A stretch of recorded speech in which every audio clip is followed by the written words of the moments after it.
Okay, let us start unit number 3 in which we will discuss the modern physics. देखिए, modern physics जो है आपके ATC exam के लिए बहुत बहुत इंपॉर्टेंट है।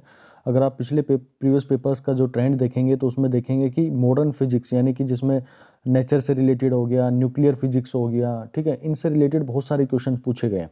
डायरेक्टली इनके ऊपर में न्यूमेरिकल्स पूछे गए हैं और साथ ही साथ इनके कंसेप्चुअली काफ़ी डेप्थ में जो क्वेश्चन पूछे गए हैं कंसेप्चुअली। ठीक है, तो जब भी आप ये लेक्चर मतलब जो आप देख रहे हैं तो इसमें भाई ये लेक्चर जो बताया जाएगा इस टाइम पे पहला लेक्चर होगा, इसका बहुत इंपॉर्टेंट लेक्चर रहेगा ये। ठीक है, बिल्कुल भी इस लेक्चर को स्किप मत करना, मैं कोशिश करूंगा इसको जितना शॉर्ट हो उसके उतना रखने की।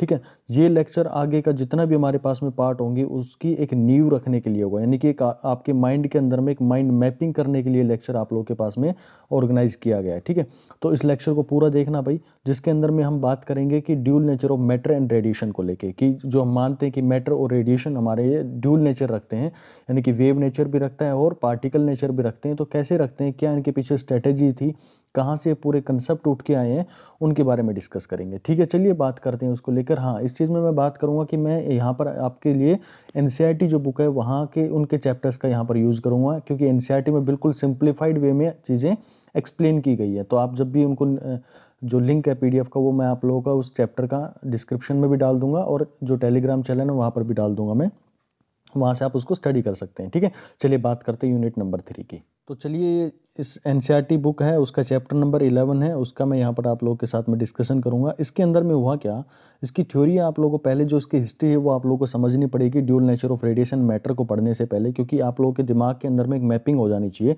कि कहाँ से सारे कंसेप्ट उठ के आ रहे हैं आखिर में, और कैसे वो क्वेश्चंस को कितनी डेप्थ में भी पूछेगा आप उसको ईजिली वहाँ पर सोल्व कर दोगे। ठीक है, तो सबसे पहला क्वेश्चन आता है कि हमारा जो पूरा यूनिवर्स है, हमारा जो यूनिवर्स है वो किस किस चीज़ से बना हुआ है। तो सबके पास में एक ही रिप्लाई होता है जब हमारे पास में बात करते हैं, तो या तो वो पार्टिकल का बना होता है या फिर हम बात करें रेडिएशन का होता है।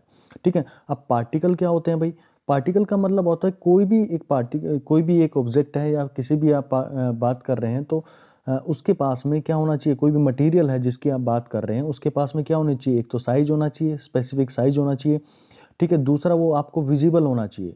तीसरी हम बात करें उसके पास में एक वॉल्यूम होना चाहिए, और बात करें हम कि उसको जब हम थ्रो करते हैं यानी कि जब उसको फेंकते हैं तो एक पर्टिकुलर डायरेक्शन के अंदर में जाना चाहिए, और साथ ही साथ उसके पास में एक एनर्जी होनी चाहिए। यानी कि कुल मिला के हम कहें कि हमारे पास में कोई विजिबल चीज़ है जो आप देख पा रहे हैं, that is known as material और हैविंग ए पार्टिकल नेचर। और पार्टिकल नेचर है तो उसके पास में कन्फर्म है कि एनर्जी भी रहेगी। ठीक है, फिर दूसरी यूनिवर्स के अंदर में क्या चीज़ है भाई, दूसरी आप लोगों ने देखा कि एक हमारे पास में होता है रेडिएशन होता है। अब रेडिएशन और पार्टिकल में क्या डिफरेंस आ जाता है। ठीक है, तो रेडिएशन की हम जब बात करते हैं तो radiation having only and only volume, sorry, इसके पास में वॉल्यूम और साइज नहीं होता है, यानी कि इसके पास में कोई वॉल्यूम और साइज नहीं होता है।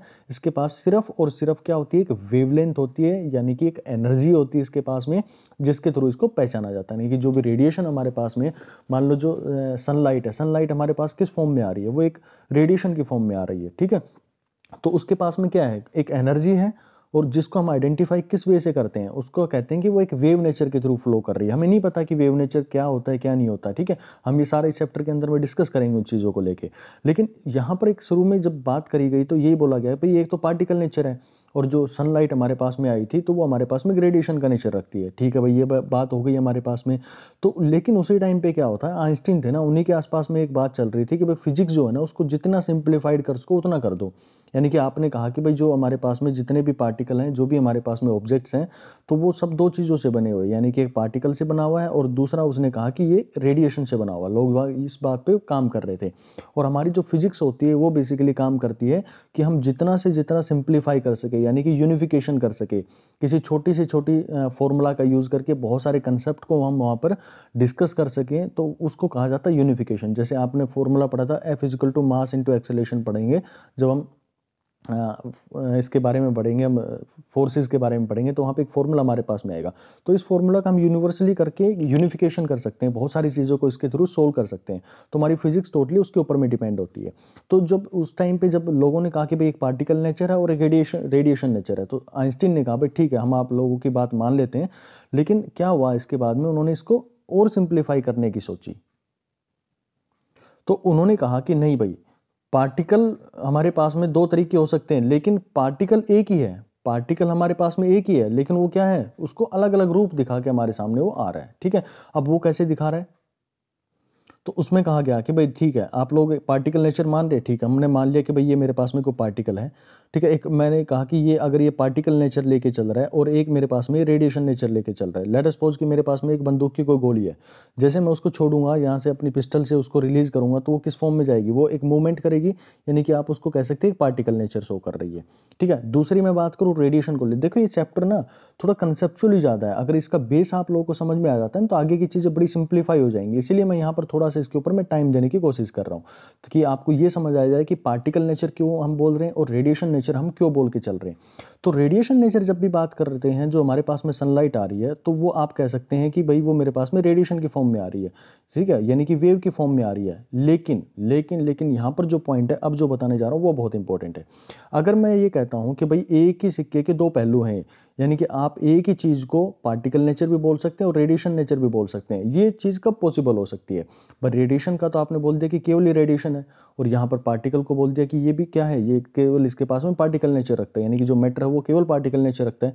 अगर ऐसा हो जाए कि ये जो बंदूक की गोली आपने छोड़ी है ये एक वेव नेचर भी शो करना शुरू कर दे, तो यानी कि ये भी एक रेडिएशन का रूप दिखाना शुरू कर दे, तो यानी कि ये भी क्या बनाना शुरू कर दे, एक वेव नेचर हमारे पास में अपने अंदर में डेवलप कर ले, यानी कि जब बंदूक की गोली जा रही है तो वो भी क्या करे, एक वेव का नेचर बनाती हुई चली जाए, ठीक है। तो आप कह सकते हैं कि ये जो पार्टिकल बना है इसके पास में दोनों नेचर आ गए भाई, कौन कौन से, पार्टिकल नेचर और वेव नेचर। अब बात करता हूं मैं रेडिएशन की। तो रेडिएशन तो आप लोगों ने कह दिया कि ठीक है वेव नेचर दिखा रही है, कैसे दिखाती है, इसकी कुछ फ्रिंजेस के थ्रू हम बात करते हैं, जब आप ऑप्टिक्स वगैरह पढ़ेंगे तो वहाँ पे यंग डबल के जो एक्सपेरिमेंट्स थे तो वहाँ पे स्लिट्स के अंदर में ऐसे फ्रिंजेस बनती है, मैं दिखाऊंगा पिक्चर्स जो हैं वो आप लोगों को दिखाने की कोशिश करता हूँ। इसके अंदर में यहाँ पे देखो, इसके अंदर में क्या हो रहा है कि देखो अलग अलग तरह की क्या बन रही है, फ्रिंजेस बन रही है, ये फ्रिंजेस बन रही है, अलग अलग तरह की क्या बन रही है, एक डार्क दिख रहा होगा, फिर आपको रेड दिख रहा होगा, dark bright dark bright dark, इस तरह से आप लोगों को रेडिएशन दिख रही है। तो ये बेसिकली है क्या भाई, ये हमारे पास में फ्रिंजेस बनी है, और ये जब फ्रिंजेस बनती हैं तो किस नेचर के कारण में आती हैं, तो ये हमारे पास में आती है वेव नेचर के कारण, यानी कि वेव नेचर है उसके इंटरफेरेंस होता है, और इंटरफेरेंस जब होता है तो वो हमारे पास में क्या होंगी, फ्रिंजेस बनाएंगी, तो हम कह सकते हैं कि उसके पास में किस तरह का नेचर है, वेव नेचर है। तो भाई आप लोगों ने अभी पढ़ा कि एक मेरे पास में पार्टिकल नेचर है, तो पार्टिकल नेचर अगर हमारे पास में इस तरह के इंटरफेरेंस फ्रिंजेस दिखाना शुरू कर दे, ठीक है, उसके पास में एक पार्टिकल नेचर तो ऑलरेडी है, ठीक है, और दूसरा वो इस तरह की फ्रिंजेस दिखाना शुरू करते तो हम कहेंगे कि उसके पास में कैसा नेचर है, वेव नेचर आ गया। उसी तरह से जब मैं बात कर रहा हूँ यहाँ पर हमारे पास में रेडिएशंस को लेके, तो रेडिएशन का आप लोगों ने सीधा बोल दिया कि भाई रेडिएशन के पास में क्या है, रेडिएशन के पास में पहली तो एक रेडिएशन नेचर है, यानी कि वो किस तरह की रखता है, वेव थ्योरी रखता है, वेव नेचर रखता है। दूसरा जो रेडिएशन है अगर उसके पास में एक मोमेंटम भी आ जाए, मोमेंटम यानी कि मास इनटू वेलोसिटी, तो आप ये कहेंगे कि जो रेडिएशन सन की रे आपके पास में आ रही है तो उसके पास में एक वेलोसिटी है और एक उसके पास में क्या, मास है, अगर दोनों का मल्टीप्लिकेशन कर देते हैं तो आपको मिलता है मोमेंटम। तो अगर वो रेडिएशन हमें मोमेंटम भी दिखाना शुरू कर दे और प्लस में इस तरह के इंटरफेरेंस फ्रिंजेस भी दिखाना शुरू कर दे, तो आप क्या कहेंगे कि रेडिएशन और पार्टिकल दोनों के एक दूसरे के इक्वल है, यानी कि एक ही पार्टिकल आप रेडिएशन नेचर भी दिखा सकता है और दूसरा वो पार्टिकल नेचर भी शो कर सकता है। कब कर सकता है, जब ये दोनों सेम प्रॉपर्टी रखे, यानी कि उसके पास में एक वेव नेचर भी हो और दूसरा उसके पास में पार्टिकल नेचर भी हो। उसी तरह से पार्टिकल को भी हम क्या कह सकते हैं, रेडिएशन कह सकते हैं, कब, जब उसके पास में पार्टिकल नेचर हो प्लस में वो एक वेव नेचर भी शो कर रहा हो। वेव नेचर को कैसे आइडेंटिफाई करते हैं हम लोग, वेव नेचर को हम आइडेंटिफाई करते हैं इन फ्रिंजेस के थ्रू, यानी कि डार्क फ्रिंजेस बन गई है, ब्राइट फ्रिंजेस बन गई है, यानी कि बेसिकली हम कहें कि इंटरफेरेंस के थ्रू हम उसको ऑब्जर्व करते हैं। तो आई होप आप लोग को ये क्लैरिटी समझ में आई होगी कि ड्यूल नेचर बोलने का मतलब क्या होता है। यानी कि ड्यूल नेचर बोलने का मतलब ये है कि रेडिएशन की बात कर रहे हैं तो रेडिएशन के पास में दोनों चीज़ होनी चाहिए, कौन कौन सी, उसके पास में मोमेंटम भी होना चाहिए और उसके पास में वेव नेचर भी होना चाहिए।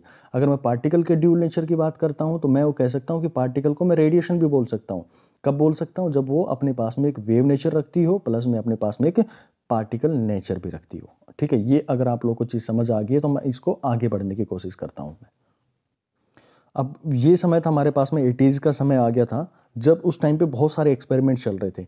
एक तरफ में चल रहे थे हमारे पास में पार्टिकल को लेकर, यानी कि पार्टिकल क्या होते हैं, और दूसरी तरफ में चल रहे थे रेडिएशन को लेकर, उसके नेचर्स के बहुत सारे एक्सपेरिमेंट चल रहे थे, जिसमें आप लोगों ने समझा होगा, जिसमें आप लोगों ने सुना होगा कि मैक्सवेल इक्वेशंस, मैक्सवेल के एक्सपेरिमेंट्स, वो सारी चीज़ आप लोगों ने पढ़ी होंगी उसके बारे में।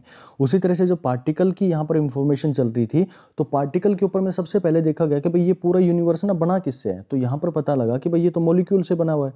ठीक है। मॉलिक्यूल जैसे हम बात करें कि कोई हमारे पास में CO2 हो गया या H2 हो गया, ये सब हमारे पास में क्या पार्टिकल्स बने हुए। देखिए बेसिक थ्योरी बता रहा हूँ मैं यहाँ पर आप लोग को, बिल्कुल डेप्थ से ले जाकर, और फिर मैं इसके जो एक्सपेरिमेंटल चीज़ें होंगी जो आपके एग्जाम के लिए बहुत इंपॉर्टेंट होंगी, यहाँ से ही उठकर जाना पड़ेगा वहाँ पर। आप डायरेक्टली सोचते हैं कि वहाँ पर पहुँच जाए तो आप लोगों के लिए, जैसे आज तक मॉडर्न फिजिक्स एक दिमाग में फोबिया बना हुआ है ना कि मॉडर्न फिजिक्स मुझे नहीं आती है, वो हमेशा बना रहेगा। तो मॉडर्न फिजिक्स पढ़ने का एक लेवल होता है कि आप लेवल 1 से उठते हो लेवल 2, 3, 4 इस तरह से मूव करते चलो, और इस तरह से पढ़ोगे तो बहुत ईजिली आप जो हमारे पास में dual nature of radiation and matter है वो बहुत ईजिली समझ पाओगे। ठीक है। आपको हेजनबर्ग इक्वेशन क्या होती है, डी ब्रॉय इक्वेशंस क्या होती हैं, ये आप लोगों ने आज तक रटी हैं। आज आपको समझ में आएगा कि कैसे इनका इम्प्लीमेंटेशन होता है, कहाँ से निकल कर आते हैं हमारे पास में, वो सारा रास्ता यहीं से गुजर के जाएगा दोस्त। ठीक है ना, तो इसको अच्छे से समझ लो आप लोग। तो यहाँ पर उस टाइम नेचर में ना, मतलब जो हमारे इसके अंदर में, वर्ल्ड के अंदर में बहुत सारे एक्सपेरिमेंट चल रहे थे। एक तरफ में लोग थे उसको पार्टिकल नेचर सिद्ध करने में लगे हुए थे, एक तरफ थे लोग उसको रेडिएशन नेचर सिद्ध करने में लगे हुए थे। तो इसके अंदर में बहुत सारी थियरीज आई। जैसे हम बात करते हैं 80-70s के आसपास में आती है, तो विलियम क्रूक थे, उन्होंने एक एक्सपेरिमेंट किया था। ठीक है। और कैथोड रे को लेकर उन्होंने एक्सपेरिमेंट किया। तो उन्होंने कहा कि भाई एक जो बात करें कि जो पार्टिकल थे, पार्टिकल जो थे हमारे पास में, जिनको हम बोल रहे थे कि बहुत सारे मॉलिक्यूल्स बने हुए हैं, तो वो सारे के सारे उन्होंने कहा कि एक ही चीज़ के मिलके बने हुए हैं, यानी कि एक एक कॉमन चीज़ है जो सबके अंदर में पाई जाती है। और जब उन्होंने कैथोड रे एक्सपेरिमेंट किया तो बाद में उन्होंने कहा कि भाई इसके अंदर में इसके अंदर में हमारे पास में क्या होती है, जो कैथोड रे उसने डाली थी, तो उसके अंदर में कहा कि भाई इनके पास में एक fast moving negatively charge particle है। उसने ये नहीं कहा था कि इसके अंदर में इलेक्ट्रॉन है, उन्होंने कहा कि भाई मैंने एक्सपेरिमेंट किया तो ये मॉलिक्यूल जो हैं, ये सारे जितने भी मॉलिक्यूल बात करें कैथोड रे, जो कि बहुत सारी गैसेज का मिलकर बन की है, तो उन्होंने कहा कि सबके अंदर में जब हमने एक्सपेरिमेंट किए तो एक नेगेटिवली चार्ज पार्टिकल उन्होंने पाया जो कि बहुत तेजी के साथ में मूव कर रहा था। ठीक है। और उसको हमने क्या किया, जो हमारे पास में उसको बोला जाता है, जो हमारे पास में ब्रिटिश एक फिजिक्स थे जे थॉमसन। ठीक है। उन्होंने इसको हाइपोथेसिस को पूरा स्टडी किया और उन्होंने कहा कि ये जो इसको हम डिस्कस कर सकते हैं कि हमारे पास में जो डिस्चार्ज ट्यूब लेगा और उसके दोनों तरफ ना एक हैवी इलेक्ट्रिक फील्ड और मैग्नेटिक फील्ड दोनों उसके दोनों तरफ में लगा देगा, और फाइनली वहाँ से ये डिसाइड करेगा, वो जो हमारे पास में साइंटिस्ट है जे थॉमसन, वो क्या करेंगे, उसका एक तो फाइंड करेंगे, चार्ज फाइंड कर देंगे कि ना, उसकी क्या करेंगे, तो स्पीड फाइंड आउट कर देंगे जो हमारे पास में इलेक्ट्रॉन था, जो उन्होंने कहा था ना कि नेगेटिवली चार्ज पार्टिकल। ये क्यों पढ़ रहे हैं, ये इसलिए पढ़ रहे हैं कि उस टाइम पे मैंने कहा ना कि दो दो थ्योरीज एक साथ में काम कर रही थी, पार्टिकल को लेकर और दूसरा उसको रेडिएशन को लेकर। तो मैं पार्टिकल की जो थ्योरी थी उसके ऊपर मैं बात करूंगा, फिर मैं करूंगा रेडिएशन की थ्योरीज के बारे में बात, और दोनों को फिर कंबाइन करवा के दिखाएंगे। ठीक है। तो वहां से क्लैरिटी और आती चली जाएगी। तो यहाँ पर जब इन्होंने कहा कि भाई कैथोड रे जो हमारे पास में मॉलिक्यूल्स हैं, मॉलिक्यूल का भी कोई छोटा हिस्सा और होता है, तो उन्होंने कहा भाई एटम है। फिर एटम के ऊपर में उन्होंने काम किया, तो एटम को जब एक्सपेरिमेंटली काम किया तो उन्होंने एक और चीज निकाल के बता दी कि भाई एटम भी जो है ना, वो छोटी छोटी चीजों के बने होते हैं। वो कैसे बताएं, यहाँ पे कैथोड रे का जो एक्सपेरिमेंट जो इन्होंने किया था, कैथोड रे जो उन्होंने डाली थी उसके थ्रू उन्होंने आइडेंटिफाई किया, लेकिन वो बता नहीं पाए कि ये नेगेटिवली चार्ज है क्या आखिर में। तो जे थॉमसन थे, उन्होंने कहा कि भाई ठीक है, मैं इसके ऊपर मैं एक्सपेरिमेंट करता हूँ, और उन्होंने जो एक डिस्चार्ज ट्यूब लिया जिसके ऊपर में हाई इलेक्ट्रिक फील्ड और मैग्नेटिक फील्ड लगा दिया, और उन्होंने क्या डिटरमाइन किया कि जो हमारे पास में इलेक्ट्रॉन है वो किस स्पीड से मूव कर रहा है, और दूसरा वहां पर उसका स्पेसिफिक चार्ज निकाला उसने। स्पेसिफिक चार्ज का मतलब होता है, कोशिश तो उन्होंने करी थी कि भाई मैं इसका क्या निकाल दूं, चार्ज निकाल दूं, इलेक्ट्रॉन का चार्ज निकाल दूं।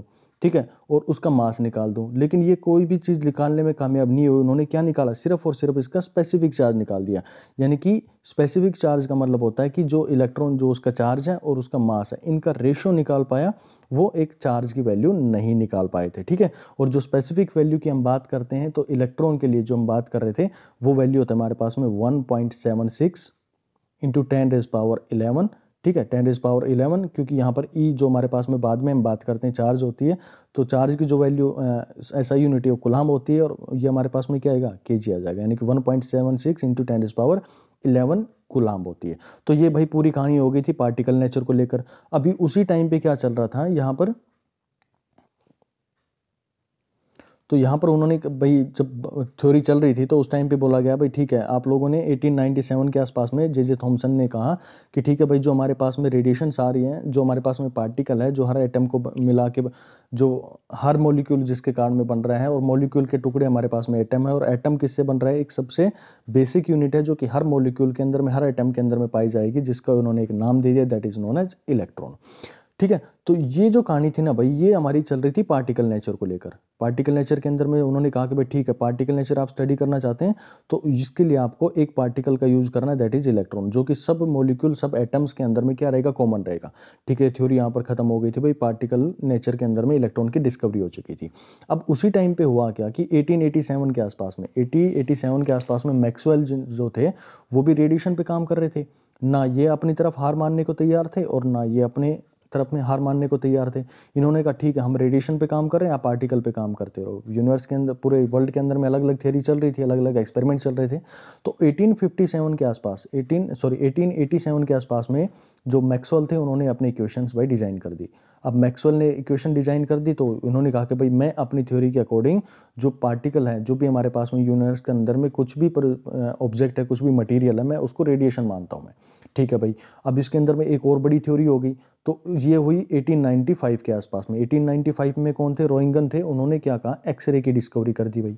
जब एक्सरे की डिस्कवरी हुई ना तो ये बिल्कुल कॉन्फिडेंट हो गया कि भाई जितने भी मटेरियल वो किस तरह का नेचर रखते हैं, रेडिएशन का नेचर रखते हैं।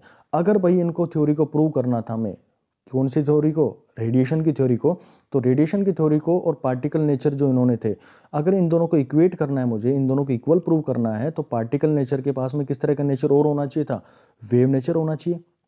उसी तरह से अगर मेरे पास में रेडिएशन है तो रेडिएशन को रखने के लिए क्या पार्टिकल नेचर के इक्वल यानी कि ड्यूल बनाने के लिए तो इसके पास में किस तरह का नेचर होना चाहिए, इसके पास में एक पार्टिकल नेचर होना चाहिए, यानी इसके पास में एक मोमेंटम होना चाहिए।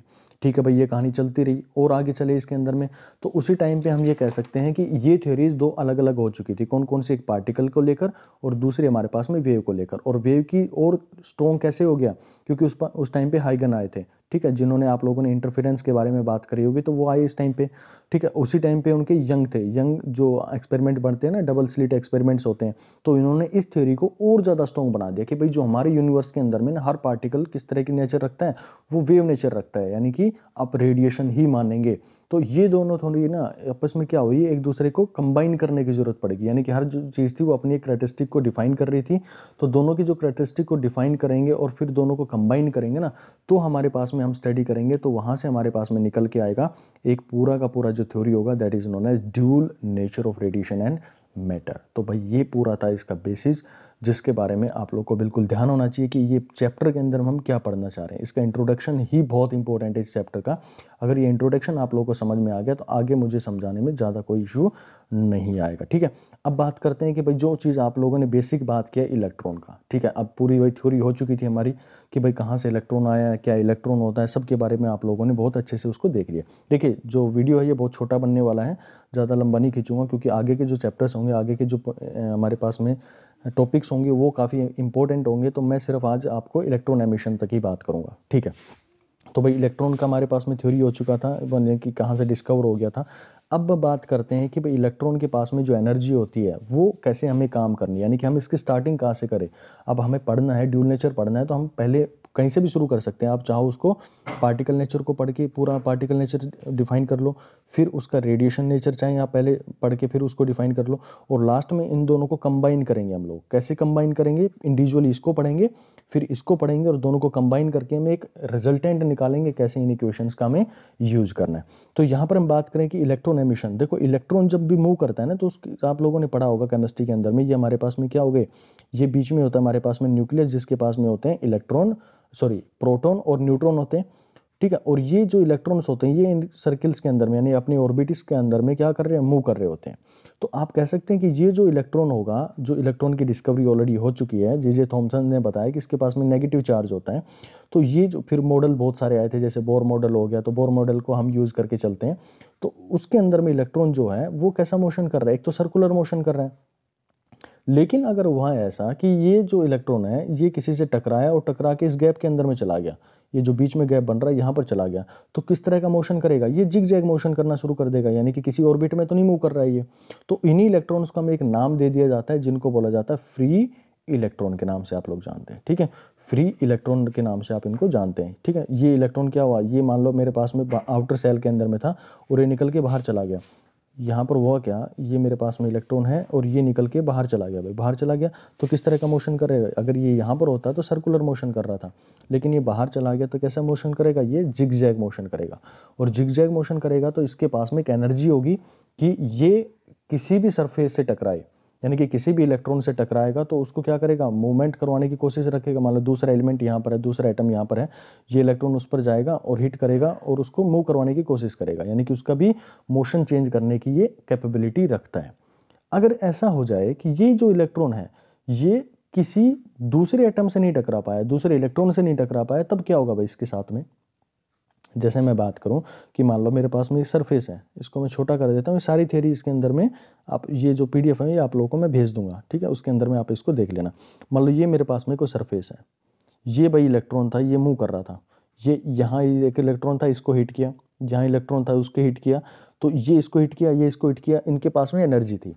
ठीक है, अब ये इलेक्ट्रॉन चाहता है कि नहीं मैं यहाँ से क्या कर जाऊँ, निकल जाऊँ, मैं ये इलेक्ट्रॉन यहाँ से निकलना चाहता है, ये इलेक्ट्रॉन यहाँ से इस सरफेस के थ्रू निकलना चाहता है, यहाँ से बाहर निकलना चाहता है। क्या ऐसा पॉसिबल है? देखो अब यहाँ पे जो कंसेप्ट मैं समझाना चाह रहा हूँ ना, एक बहुत इंटरेस्टिंग टॉपिक आएगा, इसको समझाते समझाते वही आप लोगों की पूरी बेसिस होगी इसको लेके। तो जब ये इलेक्ट्रॉन यहाँ से निकलने की कोशिश करेगा, जब ये टकराते हुए अगर कोई इलेक्ट्रॉन नहीं मिला तो ये सरफेस के पास पहुँच गया। अगर सरफेस के पास में पहुंच रहा है तो ड्यू टू इनर्शिया, इनर्शिया के कारण इसके पास में एनर्जी है, और एनर्जी है तो ये मूव करने की कैपेबिलिटी रखता है। और जब इनर्शिया मूवमेंट है तो ये अपनी डायरेक्शन को, अपने मोशन को चेंज नहीं करेगा, ये चाहता है कि ये बाहर निकल जाए। लेकिन जैसे ही सरफेस पर पहुंचता है ना ये, तो इस सरफेस के जो एटम था यहाँ पे, इसके पास में पॉजिटिव चार्ज आ गया, यहाँ पर पॉजिटिव चार्ज आ गया, और इलेक्ट्रॉन के पास में क्या था, नेगेटिव चार्ज था।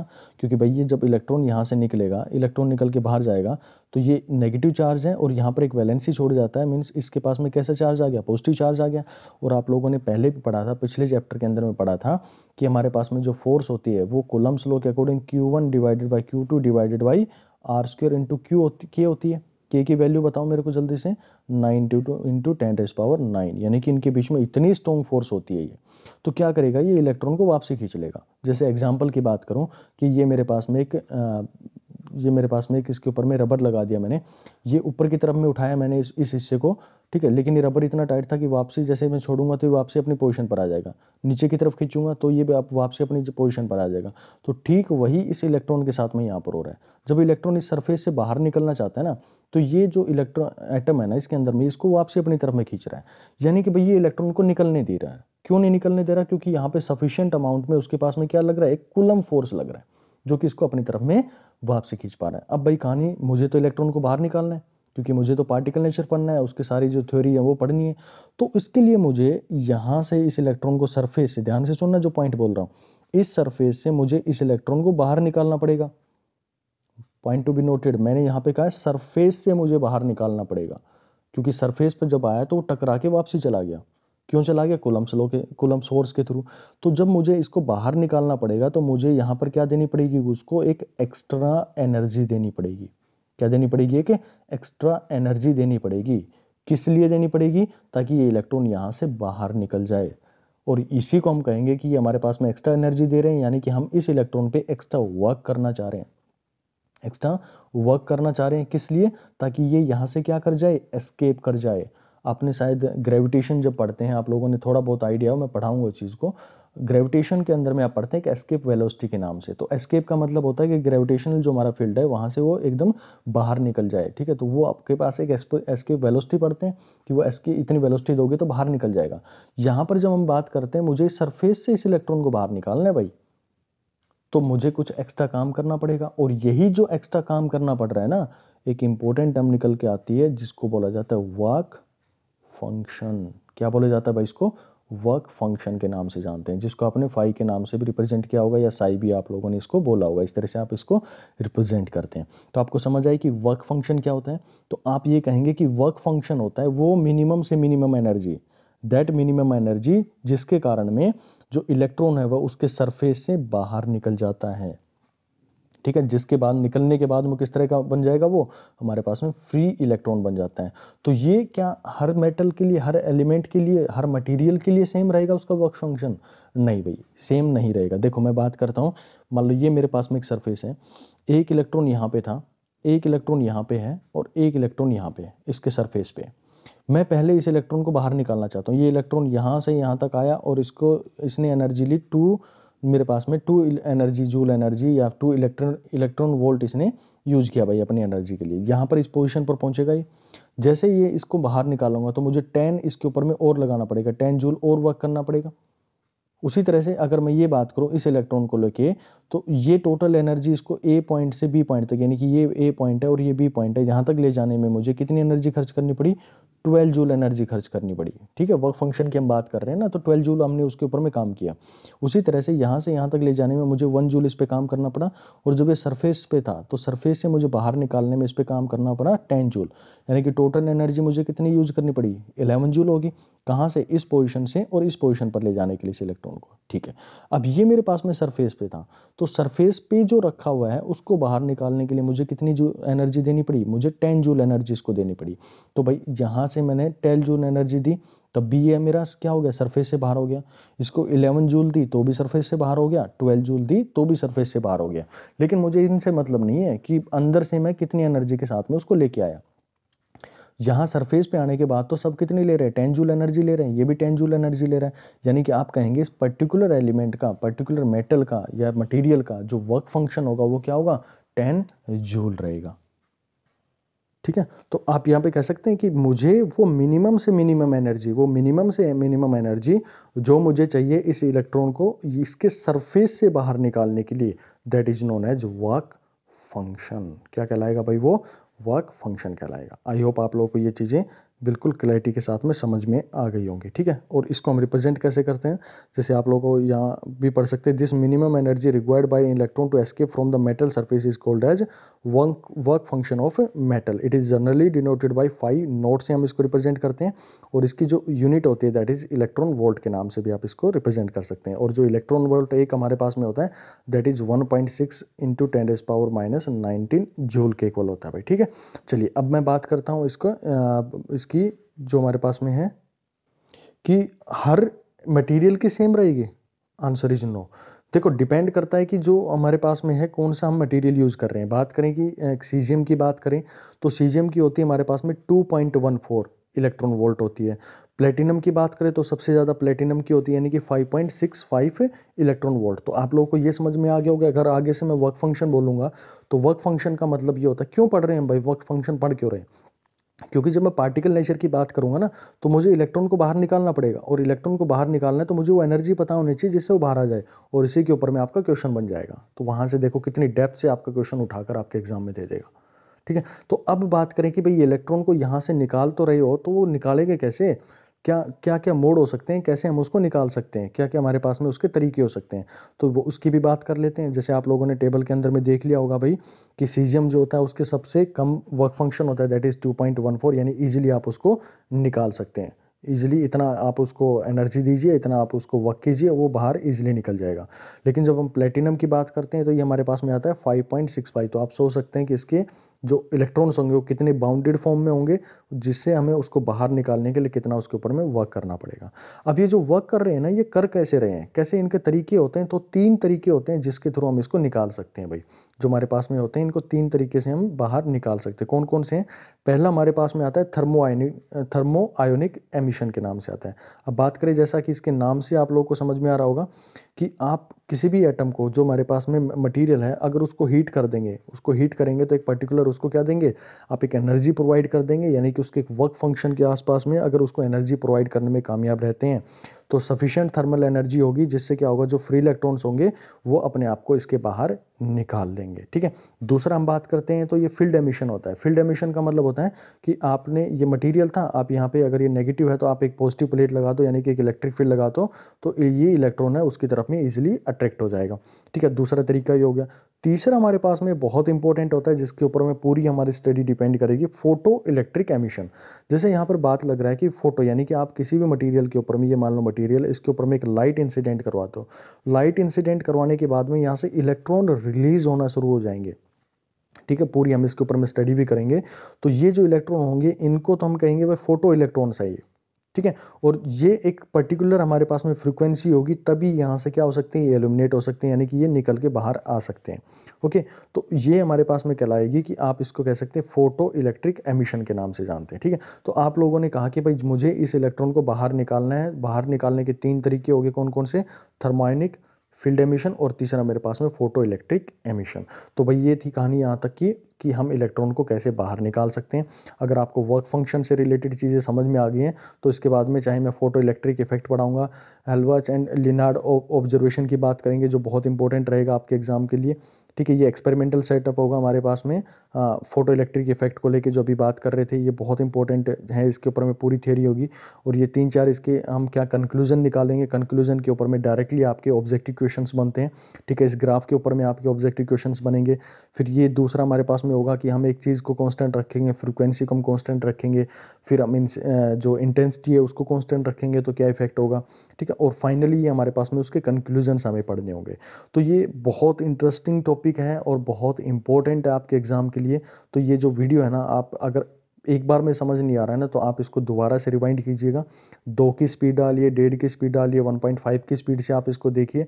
लेकिन इसको भाई अच्छे से समझ लेना, इस लेक्चर को। ये समझ में नहीं आया ना कि कैसे हम पार्टिकल और इनको आगे कंबाइन करने वाले हैं तो बड़ी दिक्कत हो जाएगी उस चीज़ को लेके ना। चलिए बात करेंगे फिर हम नेक्स्ट लेक्चर के अंदर में जो हमारा रिमेनिंग पोर्शन रह गया है। तो अभी हम इलेक्ट्रिक एमिशन तक बात की है। एक लेक्चर या 1.5 लेक्चर इसके ऊपर में और आएगा हमारा, उसके बाद में चैप्टर हमारा क्लोज हो जाएगा। फिर हम मूव करेंगे इलेक्ट्रिक न्यूक्लियर फिजिक्स को लेके, जो भी बहुत इंपॉर्टेंट है, उसके फॉर्मूलाज बहुत इंपॉर्टेंट है आप एग्जाम के लिए, कंसेप्चुअली भी बहुत इंपॉर्टेंट है। ये मॉडर्न फिजिक्स जो है ना, ये पूरी कंसेप्ट बेस है।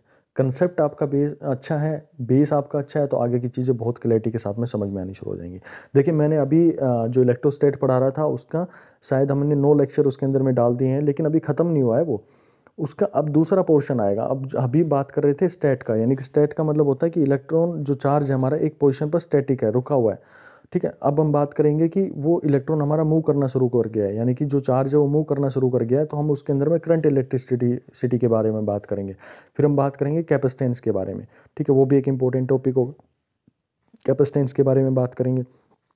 उसके बाद में कैपेसिटेंस खत्म होने के बाद में हमारा वो चैप्टर खत्म हो जाएगा और उसके ऊपर में जितने भी न्यूमेरिकल्स होंगे आप लोगों को मैं पीडीएफ फाइल दे दूंगा, वहाँ से आप उनको अटैम्प्ट कर सकते हैं। और मैं एक कल थोड़ा समय लगा तो मैंने आप लोगों के कमेंट्स देखे, तो कमेंट में मेरे को लगा कि कुछ लोग बात कर रहे हैं कि सर ये तो आप सब क्या करवा रहे हैं, मतलब कंसेप्चुअली क्वेश्चन करवा रहे हैं, इनके ऑप्शन दे दो। भाई चीज़ें तो वही है ना, आप अगर मैं आपको न्यूमेरिकल दे रहा हूँ तो एग्जाम में तो न्यूमेरिकल आएगा ना, आपको ऑप्शन से क्या मतलब होता है, आप उसके जो कंसेप्ट है उससे सोल्व करके अपना आंसर निकालो। मैं वहीं पर 4 ऑप्शन डाल दूंगा तो उसमें क्या मजा आएगा आप लोगों को, ये बताओ मेरे को। और अगर आप लोग चाहते हैं कि भाई 4 ऑप्शन डाल दूँ मैं उनके, तो 4 ऑप्शन भी डाल देंगे। अगर आपको सीट मिली हुई है तो लास्ट के पेज उठा के देखो, उसके अंदर में सम एग्जाम्पल्स दे रखे हैं, उनमें सारे हमने ऑब्जेक्टिव टाइप डाले हुए हैं। ठीक है, वो अगर आप लोग देखो किसी भी जगह जाने का ना, कोई भी रास्ता अगर आप यूज़ कर रहे हैं तो आपका कोई किसी भी चीज़ का शॉर्टकट नहीं होता है। सबसे पहले आपको लॉन्ग कट मेथड से जाना पड़ेगा। लॉन्ग कट मेथड अगर आपको सही आ गया ना तो आप शॉर्टकट उसका यूज़ कर सकते हैं, यानी कि न्यूमेरिकल जो है वो उसके ऑब्जेक्टिव टाइप वहाँ पर यूज़ कर सकते हैं। ठीक है, तो भाई कोशिश किया कीजिएगा थोड़ा सा ना अपना दिमाग लगा के और काम करने का थोड़ा सा एक हैबिट डाल लो कि भाई हाँ मुझे भी थोड़ा वर्कआउट करना है। एक ही जो फैकल्टी है जो आपको पढ़ा रहे हैं, ठीक है, जितना टाइम उसके पास में मिल पा रहा है वो आप लोग के साथ में हार्ड वर्क कर रहा है। ठीक है, मेरा जो पूरा शेड्यूल है वो आप लोगों के लिए ही है इस टाइम पे। ड्यूटी के बाद में आप लोग के लिए जितने भी क्लासेस मैं अरेंज कर सकता हूँ, मटेरियल पूरा इसको कंपाइल करना बहुत हेक्टिक हो जाता है चीज़ें ना। तो थोड़ा सा आप लोग भी अपनी तरफ से मेहनत कीजिएगा, कहीं से आपको बुक्स मिलते हैं, कहीं से क्वेश्चंस मिलते हैं, वहाँ पे उनको अटैम्प्ट करने की कोशिश कीजिएगा। ठीक है, चलिए मैं आप लोगों का जो प्रीशियस टाइम है वो नहीं लूँगा। Thank you so much for watching. और बाकी लिंक्स जो हैं वो सारे आपके डिस्क्रिप्शन बॉक्स में दे दिए गए हैं। Thank you so much for watching.